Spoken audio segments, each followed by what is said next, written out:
también prevé la posibilidad de, vía resoluciones, que es un mecanismo legal que la Constitución y las leyes nos permiten, lo voy a leer textualmente, ¿no? Diseñar mecanismos especiales de financiamiento al sector productivo. Hemos hecho una propuesta que el presidente de la República ha visto con muy buenos ojos, que tiene que ver con la necesidad de potenciar, por ejemplo, los esquemas financieros rurales, que se vienen trabajando de manera informal, en el sector campesino, en los sectores asociados, pequeños, en las zonas productivas primarias, bueno, y queremos darle un impulso desde la estructura financiera del Estado. El presidente aprobó una capitalización del Banco Agrícola en el mes de febrero. Ya estamos materializando el primer desembolso de esa capitalización, lo que colocaría al Banco Agrícola como una estructura financiera muy fuerte, muy sólida, para poder atender pues a todos estos pequeños productores, a los medianos productores, a los grandes productores también, conjuntamente con el sistema financiero de la banca pública y privada, pues que se ha venido fortaleciendo de manera adecuada. El tema de la simplificación de los procesos administrativos, que también es una de las trabas que el sector productivo siempre ha señalado, la dificultad para accesar a materia prima o a bienes de capital que requieren para el funcionamiento de su empresa. Bueno, el presidente en esta estructura, en esta nueva arquitectura financiera, como así él ha llamado, de impulso a estos tres motores, ha creado pues una estructura que permita reducir al mínimo todos esos procesos administrativos y pueda llegar en el momento oportuno. Por eso le colocábamos allí producción eficiente y sostenible, logística y distribución pertinente, porque el tema logístico es estructural, es transversal en cada uno de los elementos del circuito productivo. El tema del acopio, el tema del transporte, del abastecimiento, del almacenamiento, el tema de la distribución, todo eso es fundamental. Va a tener estructuras de apoyo real que tienen que ver no solo con la parte financiera, sino también con el acompañamiento y la asistencia técnica. Hay un vértice, el vértice de la organización productiva, consolidación y organización productiva, que no es otra cosa que ordenar los circuitos productivos en primer lugar, que en el caso nuestro, y es una crítica que yo particularmente me hago a mí, Wilmar Castro, y asumo la responsabilidad de ella, ha habido una dispersión de los circuitos productivos en el sector agroalimentario. Entonces hay empresas que no se hablan unas con otras, o sea, no se comunican una con otra.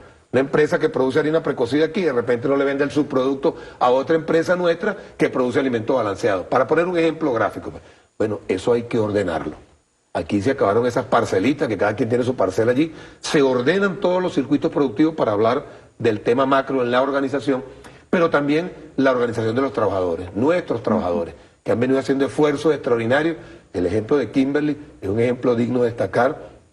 Ya los trabajadores se organizaron junto al gobierno nacional para levantar esa empresa y evitar que cierre, como vimos, una acción deliberada, irresponsable, ilegal, contraviniendo todas las normas, para generar una situación de caos. Esas son señales que son parte de esta guerra que, como comentábamos mientras hacían el pase allí, que quieren generar una sensación como la de los cauchos quemados en la calle, como la de los conflictos que se dan en el Medio Oriente. El tema de la cola quiere generar en el inconsciente del individuo, que hay una situación de ingobernabilidad. Esa es parte de la guerra psicológica. Y estas acciones muestran gobernabilidad. Estas acciones es para desmontar esas acciones criminales porque ya han causado víctimas, han causado bajas en la población civil, en la población militar, como, bueno, políticas represivas en otros países se han hecho vía represión del Estado. Aquí la represión, para usar un término de ellos mismos, la están haciendo los mismos bandidos que están ahí. Hasta una guerra convencional y no convencional, como usted lo señalaba, ministro. Ahora un tema fundamental es el vértice, quizás que le interesa más a aquella persona, el ciudadano que nos está viendo, ciudadano a pie, que va a salir ahorita una cola o que tiene problemas para abastecerse de algunos de los productos debido a esta guerra económica, y es el tema de la comercialización de los precios de forma excesiva, porque con esto del precio justo, muchos han manoseado este tema y han colocado esa etiqueta precio justo y le ponen el valor que ellos quieren, sin respetar el 30% que garantiza la ley, y no en cada escalón, sino obviamente en la finalización del producto a la venta. ¿Qué se va a hacer para que realmente se expendan los productos al precio que debe? Bueno, fíjate, en ese proceso de consolidación y organización, una de las cosas que nos hemos propuesto es ordenar también en una sola unidad de mando, como lo señaló el compañero presidente, el tema del manejo estadístico y el manejo de las cifras en materia de producción, ¿no? Las estructuras, La nueva estrategia para la fijación de precios tiene que ver con una política de costos, de rendimientos y de precios. Porque siempre hablamos de precios, pero no hablamos del rendimiento. Hablamos de que una hectárea de arroz nos cuesta 235.000 bolívares producirla, pero entonces le queremos endilgar un rendimiento de 4.000 kilos por hectárea, por poner un ejemplo sacado así de la caja, ¿no?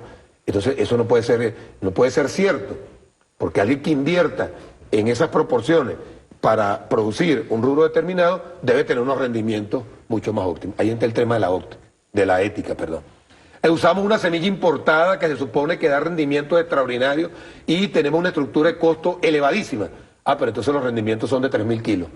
Cuando esa semilla en cualquier parte del mundo está produciendo 9.000, 8.000, 7.000 kilos por hectárea. ¿Me entiendes? Entonces, este nuevo esquema que vamos a articular entre el INE, el Instituto Nacional de Nutrición, los estadísticos nuestros en el Ministerio de Agricultura, los del Ministerio de Planificación, el sector productivo asociado y no asociado, vamos a revisar esas estructuras de costos. Este comando va a validar esas estructuras de costos y luego va a establecer los márgenes que sean necesarios. No es que tienen que ganar el 30%, no, es hasta un 30%. En ninguna parte del planeta Tierra los productos de venta masiva tienen utilidades de 40%. Cuando nosotros valoramos, en algunos casos que lo hemos hecho, el tema de las estructuras de costos versus la ganancia real, nosotros vemos que allí hay incluso hasta 47 y 50% desde el sector productor, porque aquí se ha convertido en una gran distorsión de que muchas veces se castiga al productor primario, se castiga el sector transformación y el elemento especulativo se le introduce en la cadena de distribución.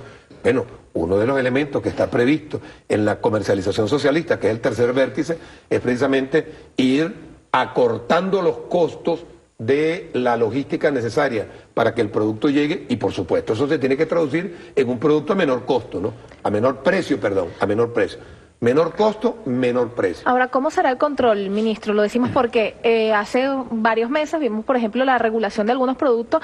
Voy a poner el ejemplo del huevo, del cartón de huevo. Se reguló, se sabe cuál es el precio regulado, sin embargo, desapareció y cuando aparece con 100, 200, hasta 300% más. Ahí la Contraloría Social juega un rol fundamental. Por eso en esta estructura ustedes pudieron ver cómo el compañero presidente destacaba la participación del Poder Popular en absolutamente todos los vértices, incluyendo el de investigación y desarrollo, con esa inteligencia social que es fundamental para poder tener una visión clara, un panorama claro de la realidad que está allí.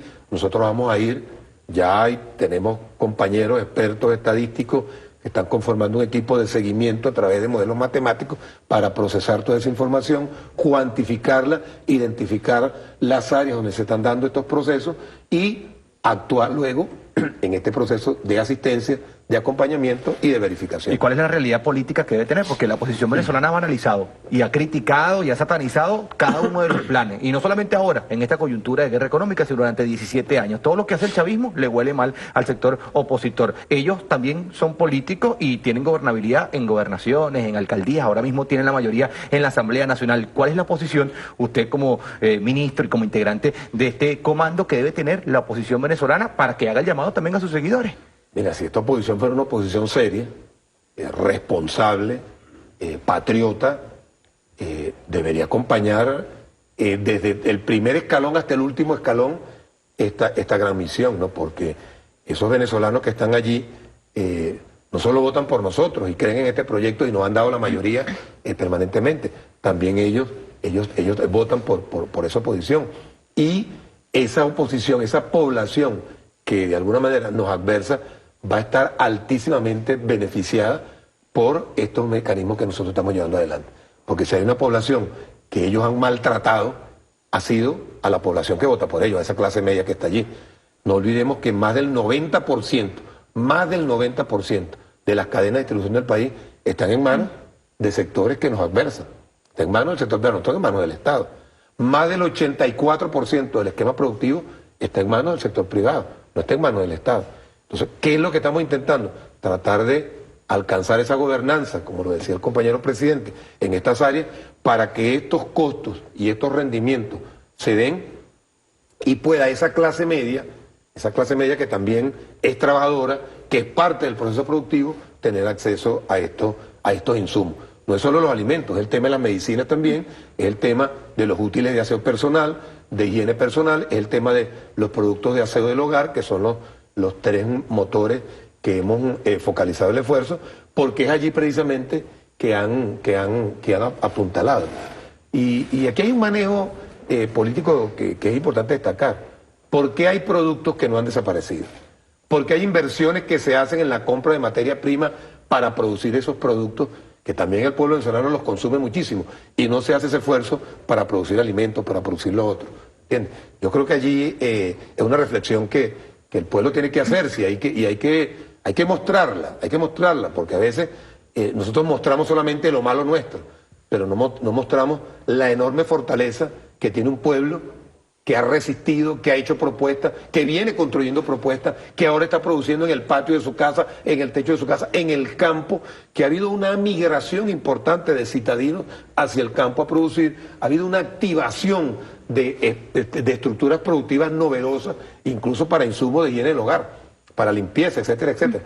Yo creo que ese despertar que el pueblo está mostrando y esa actitud con C que el pueblo está mostrando, actitud de querer la paz, de querer la tranquilidad, de querer la felicidad, produciendo, trabajando, eso tiene que reflejarlo la oposición en su accionar, no en los discursos esos bobalicones que lanzan allí, chauceros, porque creen que la política es un reality show. No, la política es científica también, es ciencia y es arte, estamos convencidos de ello, pero con unas propuestas locas.